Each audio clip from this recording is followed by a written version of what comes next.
Hi everyone, love and such to each and every one of you. It's great to be back with you.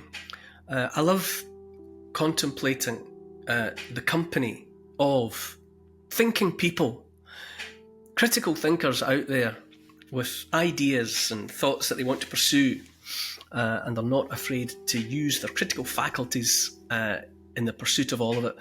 But before we set off for our continued exploration of strange, unexplained, mysterious manifestations, let me remind you please of my patreon.com site. By signing up, paying up, you show practical support that makes everything possible. It's about the cost of a cup of coffee every month.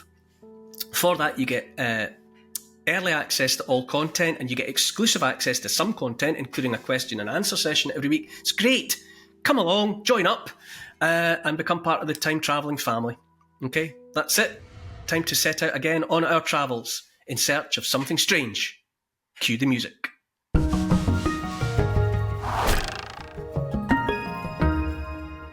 This one is about a place called Lady Bower Reservoir in Derbyshire, in England, in the UK. And really, it's mostly about the Dambusters Raid, the famous bombing raid on dams in the Ruhr Valley, right in the middle of World War II. I say it's mostly about that. It's hard to say what it's mostly about. Remembering can be a conscious act. You can flex your brain and remember. It can also be spontaneous. Memories are triggered by everything, as we know: sights, smells, sounds, whatever. This week, as it happens, because I've said before, my dad, memories of my dad are woven through the book, and as it happens, this week is 4 years since my dad died, and we've been, my immediate family, we've been talking about my dad, and not least, I think, because in that instance, the conscious act of remembering is like calling someone back who is absent. It's a deliberate act of summoning. My dad did his, I was thinking about all sorts of things, but my dad did his national service in the RAF. You see the link, the Dambusters. But my dad did his national service in the Royal Air Force. That fixed time of service that, a lot of countries still have. We no longer have it in the United Kingdom, but my dad was of a generation that, were called up at, after school, and before doing anything else, went off to do 3 years of national service. And there's a family album in, my mum's house, and there's a photograph of my dad at that time when he was doing that national service. And I don't have it in front of me, and I haven't actually seen the picture in a long time, but I'm not bothered about that, because I even possibly prefer the image that I have of what I think the photograph is, rather than, I don't need to see the picture because I have an image in my head. And it was taken where he did his service, which most of it was in Changi Air Base in Singapore. And it was in the 1950s, and what do I think about when I think about that photograph? Well, I always think about how handsome my dad was, especially when he was a younger man. I'm sure in the picture his hair's brill creamed. He had a side parting, and I'm sure his hair is either glossy with brill cream, or maybe it's wet from being in for a swim. I don't know. It can only be, 19, 20. I don't know. So he's young. And sometimes when I think about that picture, it seems to me that his features needed a bit of growing into. Even he hadn't quite come into his full look. I'm sure he's got shorts on, it being Singapore, which adds to he's sort of crouched down. He's sort of squatting down in the picture. I'm sure he's got on shorts, and he's got a cigarette in one hand. All the time I was growing up, my dad smoked. Really quite a lot, I think. I'm not really sure, but I think he was definitely on, more than a pack a day. Anyway, came and went. And sometimes he smoked a pipe. He smoked lots of things. Sometimes he smoked those little cafe creme cigars. You know, the wee short cigars that came in a little flat tin. You know, those little tin with a hinged lid on it. You could repurpose the tin for keeping little things. But mostly he smoked cigarettes. And I used to get, in those days, I could get sent out to buy them. We boys could go and buy cigarettes for their dads when I was little. Yeah, he smoked mostly Embassy Red. 20 Embassy Red for my dad, please. Anytime I see that, you know, you don't see packaging like that anymore, but anytime I see an image of it in a film or whatever, I'm transported away to thoughts of my dad. And when I was growing up as well, I distinctly remember my dad saying more than once that he regretted leaving the RAF. You know, I think you had that option. Maybe not everyone, but I'm not quite sure how it worked. But he could have stayed in after his official mandatory service came to an end. He could have opted for a career in the Royal Air Force, but he didn't. He came out, and he always said subsequently that he should have stayed in because it would have given him a different career. And I also remember that he would sometimes go to the local branch of RAFA, the Royal Air Force Association, because having been in the Royal Air Force, he qualified. He had a badge that he sometimes had on the lapel of his jacket, and I've got props today. I went and looked this out. I don't know if you can see. It's a brass button off of his uniform. It's the King's Crown and Eagle, and he had it as a fob. These are his keys. These are my dad's house keys that I acquired as a it's this that, you know, as a keepsake. But my dad had it, and I often think that I should put it on my own keys, carry it about, but I'm frightened to because I'm terrified of losing it.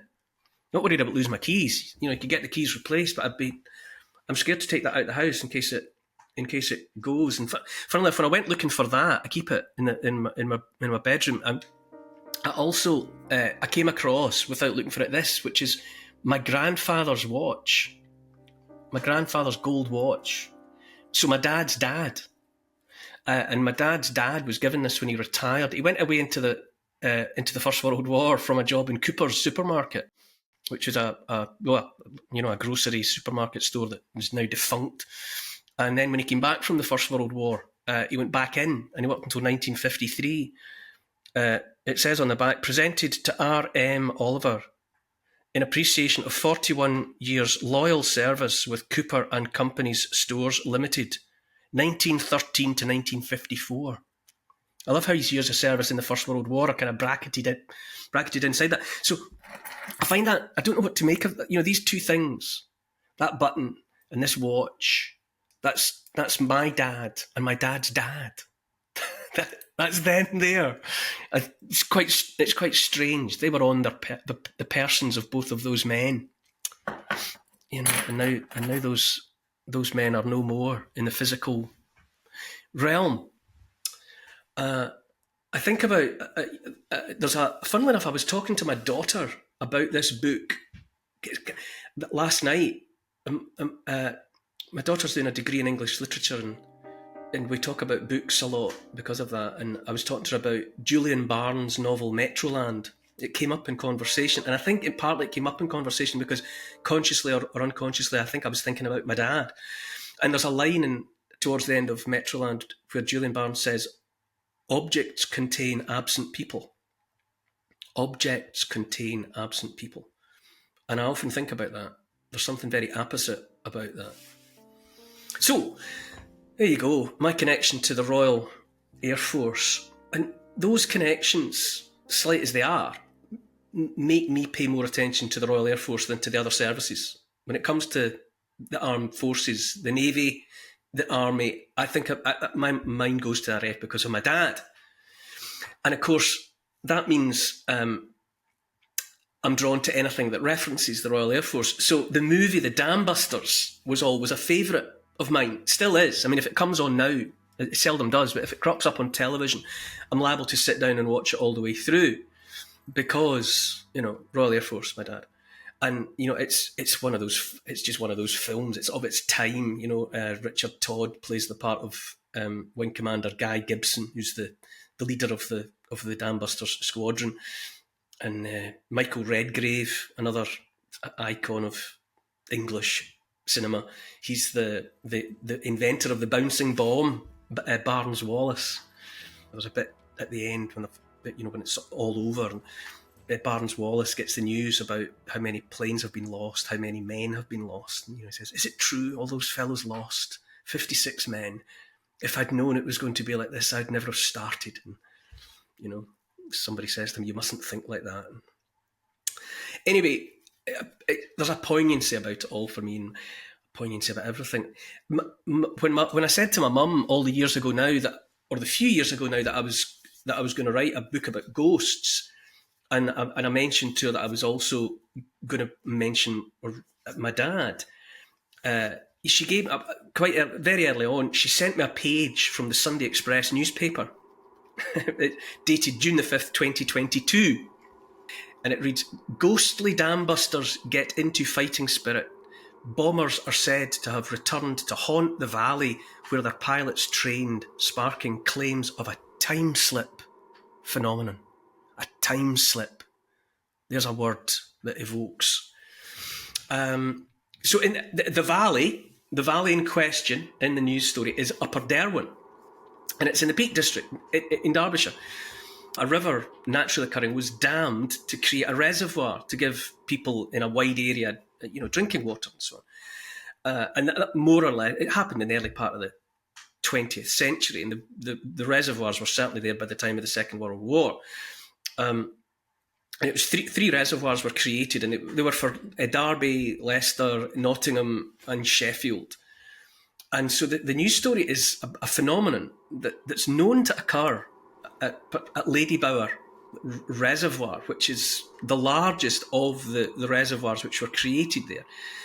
And according to the piece that my mum sent me, a woman was sitting in her car with her husband. They were just parked up beside the reservoir, and she was just looking out the window, and she saw a bomber, a Lancaster bomber. Suddenly it was there flying low, silent, quiet as a mouse, as she put it, over the surface of the water. And she watched it just flying over, and then it just, rather than flying up and over the landscape, it just merged with the landscape. And she turned to her husband and said, "Did you see that?" And he hadn't. He was looking out the other way. The moment had passed. And the appearance of Lancaster bombers, which is to say the bombers that were used in the Dambusters Raid, appearing over Ladybower Reservoir, is a known phenomenon. It happens from time to time. And there's testimony in the news story about another couple that were there on a moonlit night. They were by the reservoir in the darkness, relatively recently, and they saw shadowy a Lancaster bomber low over the silvered depths of the reservoir. And it happens over and over again. Now, it should give you background on the place.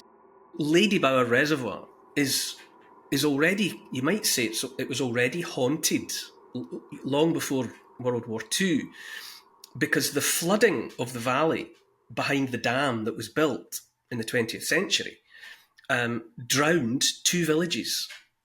Two whole villages were sacrificed. People moved elsewhere, and the waters rose over a period of time, and it was all compulsory purchase orders. The houses and the farms and whatever were bought out from under the people, and hundreds of people were cleared away, specifically from Ashipton and Derwent. Those were the two villages. Ashipton was the larger. It was hundreds of years old. It had always been there. It was on the main road between Sheffield and Glossop. It was on a crossroads. It had the little conurbation had developed around a crossroads. There was a coaching inn, as you would expect, at a crossroads where people in years gone by would have stopped for the night. It was called the Ashipton. There was a post office, a store, a garage. There was a Wesleyan Methodist chapel, houses, farms, and every July in Ashipton, since forever, there was a wool fair. There was sheep were part of the local economy. The other village was Derwent, named for the river that was, that was being dammed and that was providing the water. And Derwent had a manor house in days gone by, built in 1672 for a local aristo called Henry Bulgai of the Hag. That was his family name. Subsequently, the pile was owned by the Dukes of Norfolk. It was there are images of it. There's images of the hall, all built of local stone, mullions, and transomed windows in the Jacobean style. Fine ornamental gardens. There was an ornamental fish pond. Late on, it was no longer lived in as a home. It was a youth hostel, and then it was a school. All of it drowned. It's all gone. And as well as everything else, there's all this winding streets with the cottages, and there was a school in Derwent. There was the Church of St John and St James, little church, room for 140 parishioners to sit and hear the sermon. And there's records from the church. The last marriage that was conducted was on December the 22nd, 1938. The Reverend Simpson married Miss Olive Ollerenshaw and Mr. Frank Booth. And then the church was obviously closed down along with everything else. And there was a farewell service in 1943 on March the 17th. And the Bishop of Darby attended to say goodbye to the place. And there were officials from the water board, whose fault it was, I suppose, that the thing was being flooded. The other village, Ashipton, the chapel, closed on September the 25th, 1939. And I mean, it's difficult to think about, really. The bodies from the churchyards of both churches were exhumed and moved and reburied in the graveyard of a nearby village of Bamford, which is a strange thought. People's loved remains, being moved in that way. And apparently when the last song that was sung in the chapel as the ceremony came to an end was "Day is Dying in the West" by Mary Lathbury. When forever from our sight pass the stars, the day, the night, Lord of angels on our eyes, let eternal morning rise and shadows end. So the process of building the dams that created the reservoirs that are the focus of this whole haunting, it went on for years. There was an Act of Parliament in 1899 that gave permission for this to start happening. I mean, it's a big deal to flood part of the landscape and put people out of their homes and so on. It takes a long period. So from then on, it was in the pipeline, pardon the pun. And there's something about the idea of the idea coming on, like eventually the water rose. Because when you create a dam, the reservoir doesn't just appear overnight. It's a creep. The water insinuates itself. There's something very evocative about the very thought of it. And the church, St John and St James, it was actually demolished ahead of the flooding. As both churches were done, but St John and St James Church, the spire was left for a while, and it stood above the water. When the reservoir had reached its full depth, the spire was stuck out of it, but it was only left for a year before it was demolished because locals were swimming out to it. People were swimming out into the reservoir and climbing the spire. So it was dynamited eventually. So all of this was going on. People used to say as well that they could hear the bell ringing in the missing spire, which is, well, maybe they did, maybe they didn't. But the church was actually taken. The bell was taken out of the church spire and installed in a new church called St Philip's in Chadstone, which was built in 1955. So whatever people were or weren't hearing, the bell had long since been removed. But it's in the context of a haunting and memory. It's about the undoing of a place, the unmaking of somewhere that had mattered to generations of people. And Ashipton, Derwent, are just little villages. You'd probably say that nothing much of note had ever happened, but in any event, they were a loss. They were a loss to those that cared for them. There is still a civil parish of Derwent with an official population of just under 100. There was a 17th century bridge was taken apart at Derwent and moved and rebuilt by Howden Reservoir, another of the reservoirs, and it's a scheduled monument by now. And in the context of things that are lost reappearing, that which is out of sight, like a lost loved one, things can unexpectedly return to view. And in the practical sense, in the physical sense, sometimes in hot summers and times of drought, the level of Ladybower Reservoir falls low enough that the ruins of the lost villages reappear. It happened in 2018, it happened again in 2022, around about the time I was starting to write my book. And so lost loved ones can come back, at least to memory. But there are also glimpses to be had. So that, you're left to wonder if they're really gone, or is there just something in the way? In the case of the villages of Ashipton and Derwent, it's the water of the reservoir that obscures the view, but what is it that stops us seeing lost loved ones? So, to the meat of the story, I suppose, the Dambusters Raid, which is the genesis of the haunting of Ladybower Reservoir.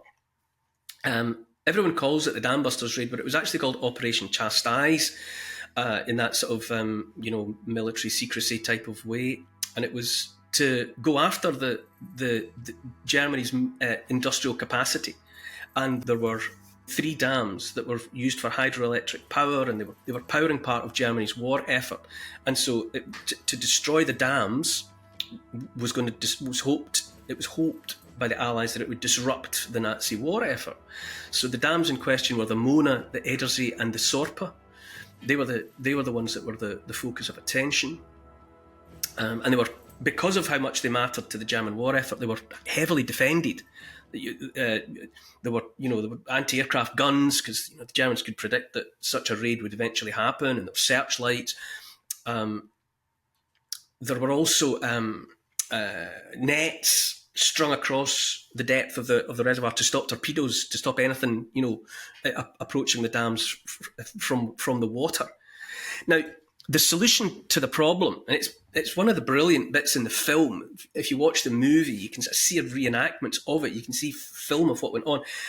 It was bouncing bombs that were the solution to how to deliver explosives to the dam in the teeth of all the defences, including the torpedo nets.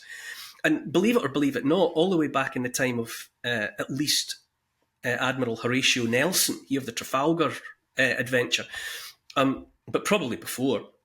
But Nelson, amongst others, had noticed that sometimes when cannon were fired across the sea at other ships, they would bounce. The cannonballs would bounce along the water. And it was this phenomenon, this physical phenomenon, that was the inspiration for Barnes Neville Wallace. And he came up with a kind of a 20th century upgrade of bouncing cannonballs. And what he did was he devised a way by which barrel-shaped bombs were suspended, sort of half in and half out of the undercarriage of an Avro Lancaster bomber. And from that position, while they were still in the aircraft, they were set spinning by an auxiliary motor, and then they were let go. So they're now back. They've got backspin on them, so that when they landed on the water, that backspin was what kept them bouncing. And it only worked if the aircraft was about, precisely 60 feet above the water. Now that's very low. A Lancaster bomber is sizable aircraft, and to be in it and only 60 feet above water, it's very low. And especially because the Dambusters Raid had to happen at night, so they had to fly over the German reservoirs in the dark. And the solution to arriving at 60 feet, which was the prescribed height above the water at which the spinning, bouncing bombs were released, was 2 spotlights, one fore and one aft on the underside of the aircraft, and they were fixed and pointed. And when the planes came low enough to 60 feet, the 2 lights would converge, so the 2 discs of light would merge, and at that point, the bomber, the guy in charge of releasing the bomb, would know that they were at the right height and would release the spinning bomb and let it skip across the surface. Now, goes without saying, this being an innovation, nobody had ever practiced, nobody knew how to do this. Nobody knew how to deliver these bombs, so they had to practice.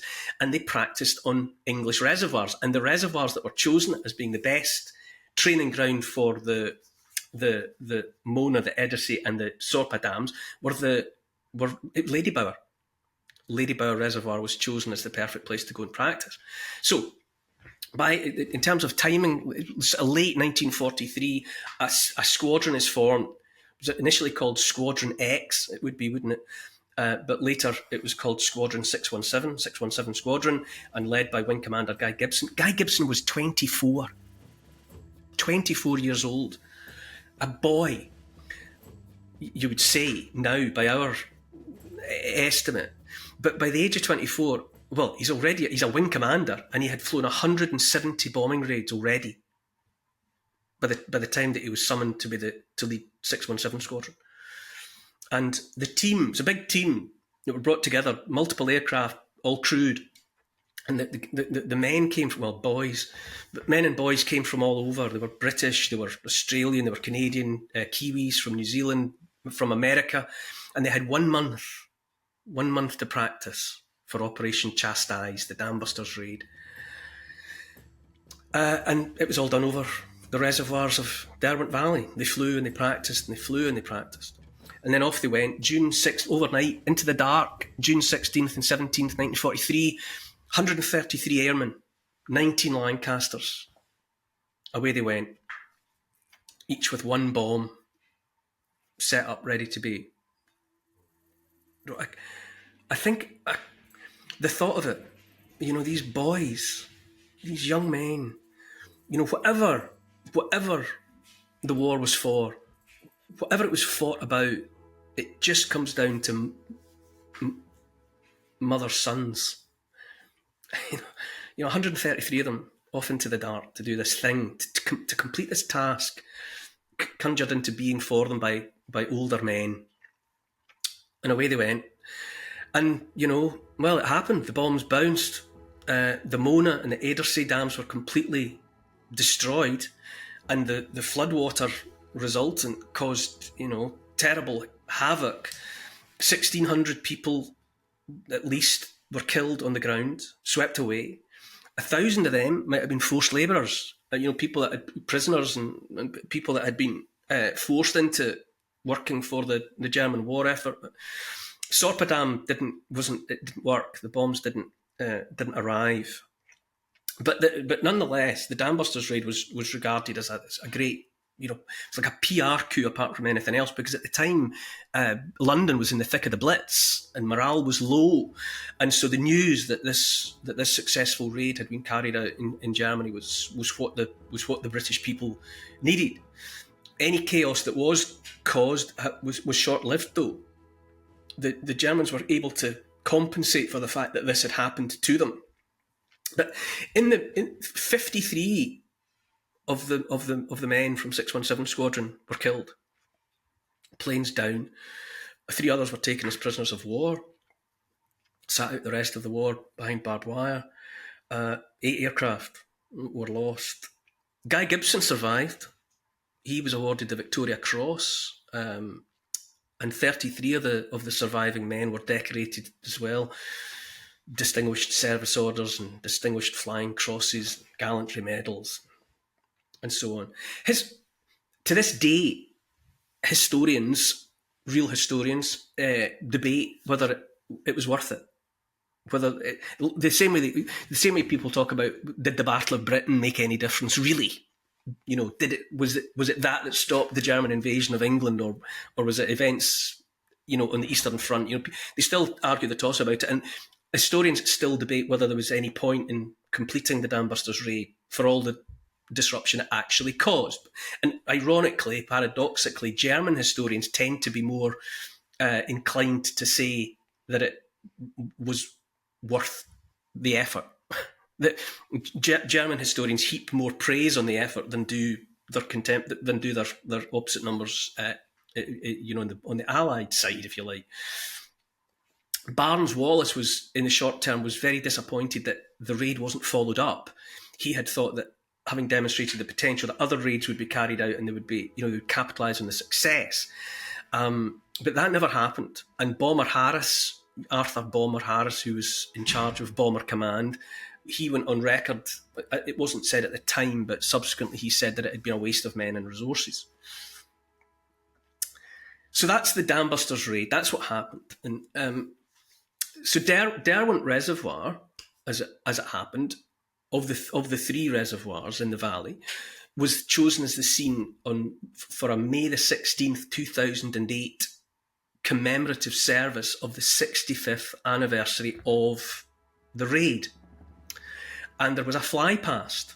Lancasters, also Hurricanes and Spitfires, flew over the reservoir to the delight of the watching crowd. Squadron leader John Leslie Munro, who was a Kiwi, he was there. He was the last. By 2008, he was the last surviving Dambusters Raid pilot. He was there. Richard Todd was there representing the cast and crew of the movie. That was the 65th anniversary, but there had been a similar fly past, and this is important, bear with me, on the 50th anniversary back in 1993. Lancasters back again, flying over the valley. And, history shows that the valley, Derwent Valley, was the training ground for 617 Squadron.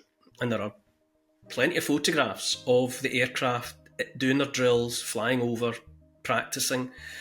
So there's this continuity of memory in the living era of people who saw in real time Lancasters flying over the reservoir during the time of training, during these commemorative anniversaries, during the filming of the Dambusters movie.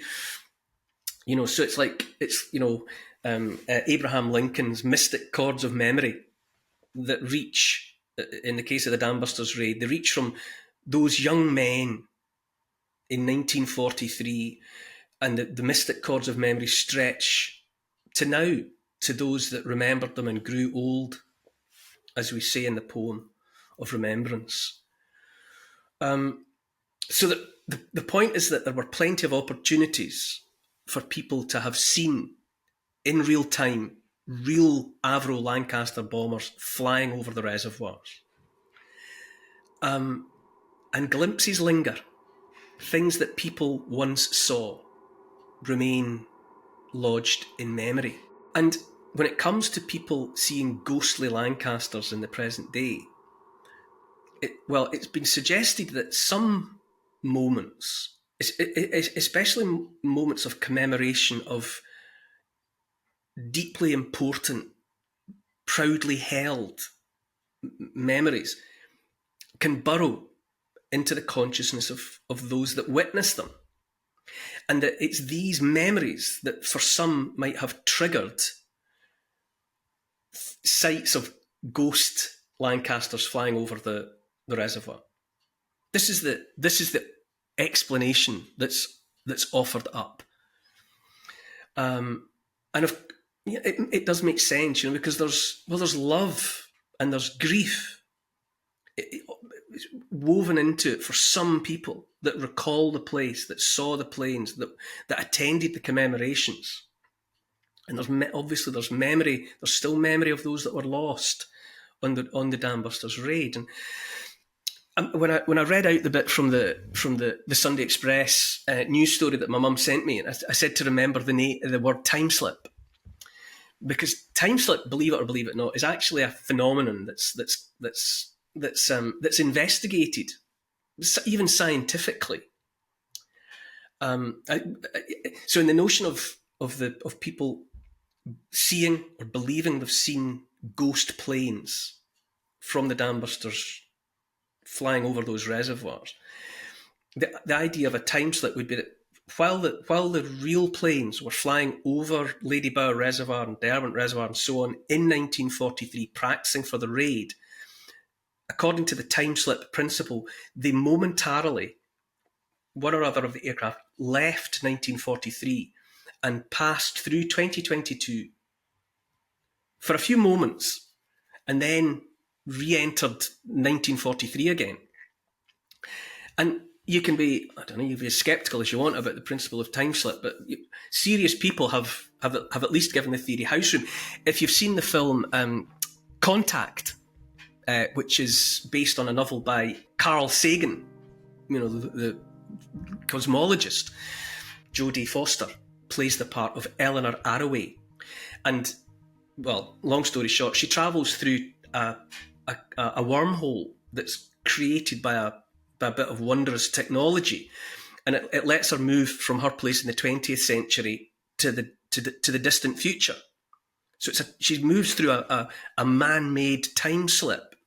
And in the book, not the film, but in the book, when Eleanor Arroway, her father has died, she encounters her father in the future, or the ghost of her father in the distant future. But in the book, when Eleanor hears that her father has died, she's sitting reading A Yankee in the Court of King Arthur, which is Mark Twain's 1889 novel about a time slip. It's about it's a Yankee in King Arthur's court. It's a modern day American stumbles through a time slip and ends up in the court of King Arthur at Camelot.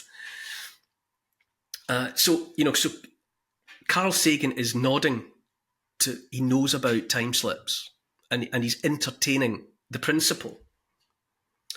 But that's fiction. But some scientists have investigated and considered the phenomenon. And, there have been plenty of scientists who have contemplated the paranormal.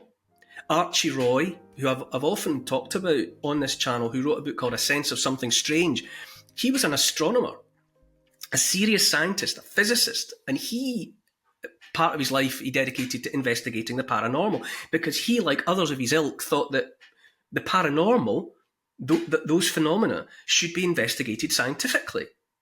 He said, something's happening and we ought to investigate it scientifically. Charles Darwin, he of The Origin of Species, he attended seances in the company of other serious-minded people who endeavoured to try and make sense of supernatural experiences. And there's actually, you can look it up, you can search it out, there's a paper called Beliefs About Emotional Residue, the idea that emotions leave a trace in the physical environment.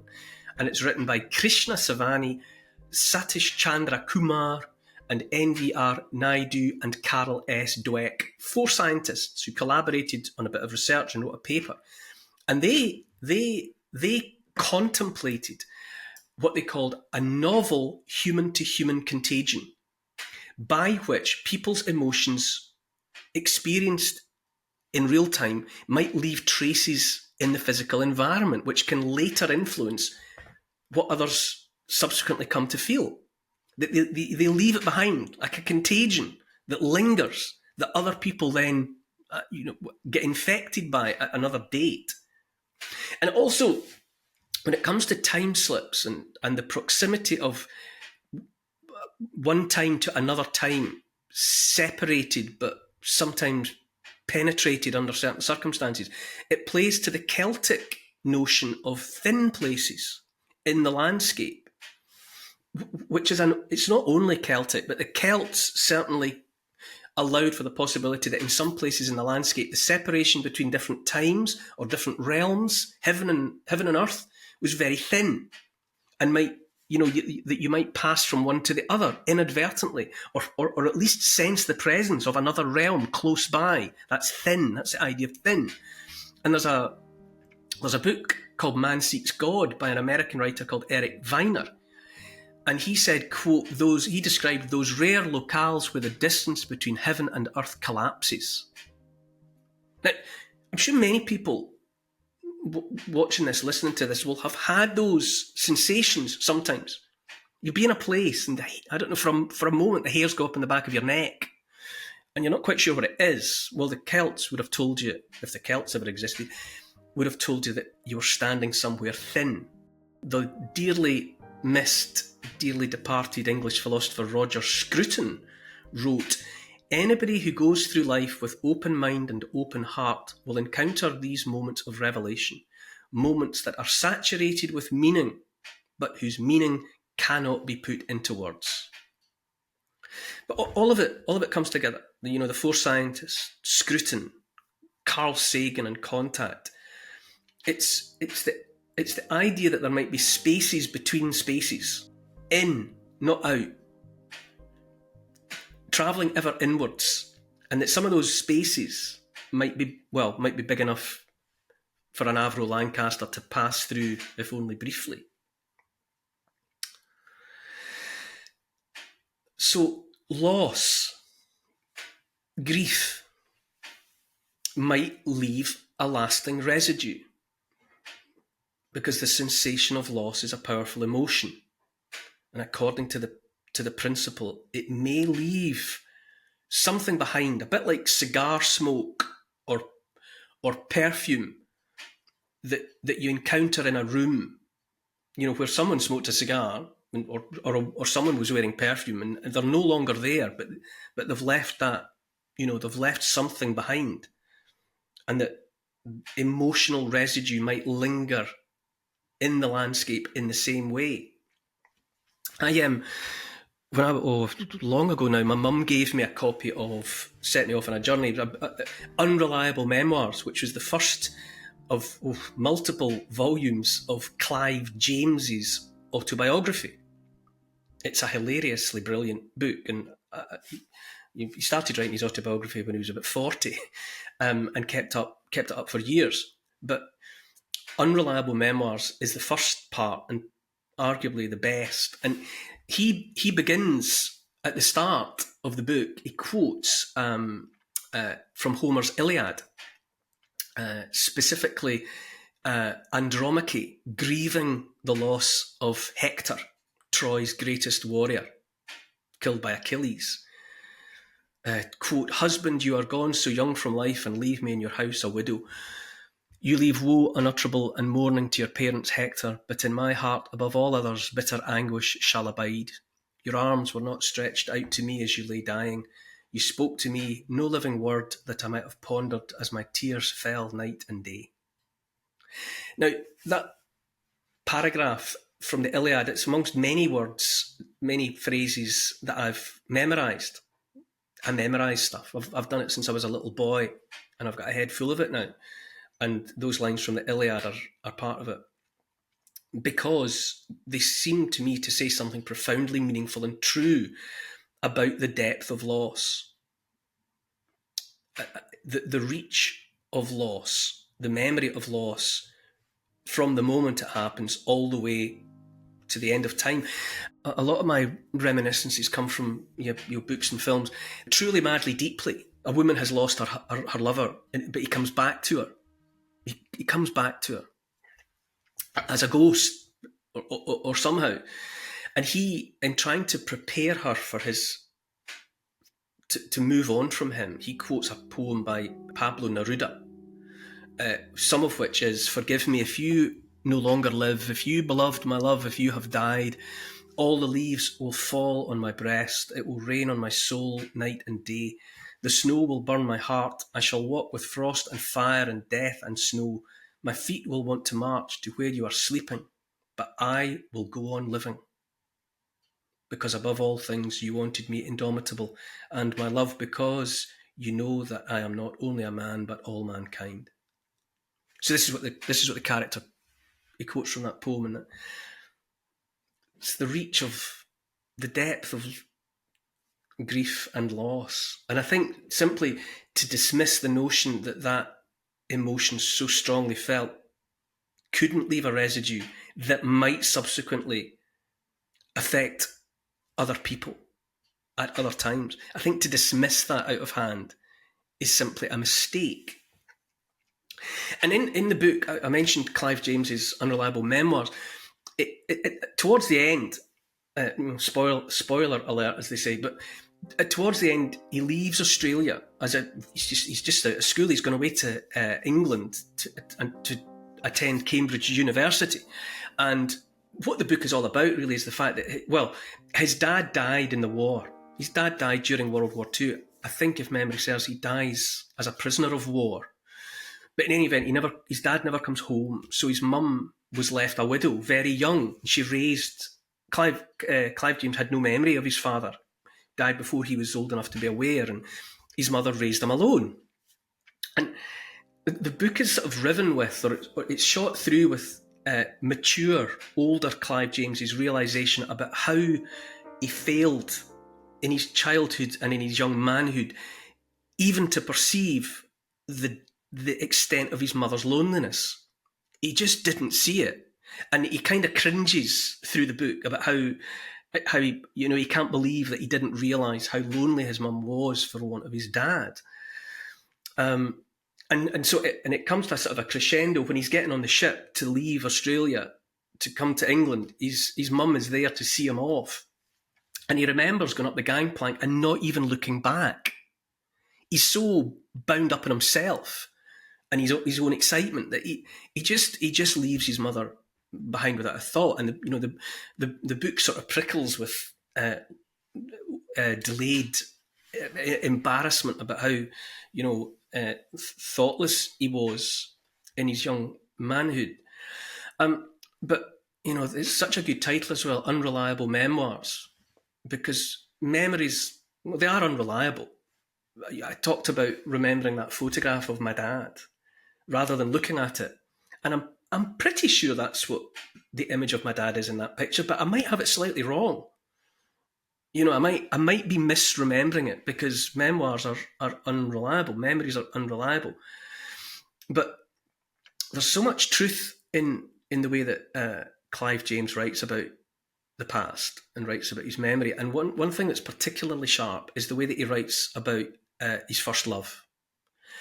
And that years later, as a boy, as a young guy, he remembers falling in love for the first time. And how he could, years later, as an old man, he could still conjure up the intensity of the feeling momentarily. He could remember the feeling of intense crush, love, but at the same time he couldn't remember her face. He could remember what she meant to him, but he couldn't remember what she looked like. And he says, "We forget the shape of the light, but remain dazzled forever." So I think about that in relation to those images of people. I believe people see Lancaster bombers flying in sunlight and in shadow across those reservoirs. I believe they do. And the suggestion that they're misremembering, unreliably remembering something they saw on television or something they saw at a commemorative event, that they're mistaking themselves. I listen to that and I allow for that, but it's not good enough. And so I think about Timeslips, and I think about the possibility that from time to time events move from one time to another, if only briefly. And I think about emotional residue, those two words. I think about how something or someone that mattered to someone at some time leaves a residue that can be experienced by others, whether they have any reason to expect it or not. I just wonder if we're so tricked by the intensity of our feelings, dazzled by our memories. Do we only think we see what we want to see? Or are there circumstances under which the past comes back to haunt us? That which really happened reappears for people now. for people in the present. I don't know. The heart wants what the heart wants.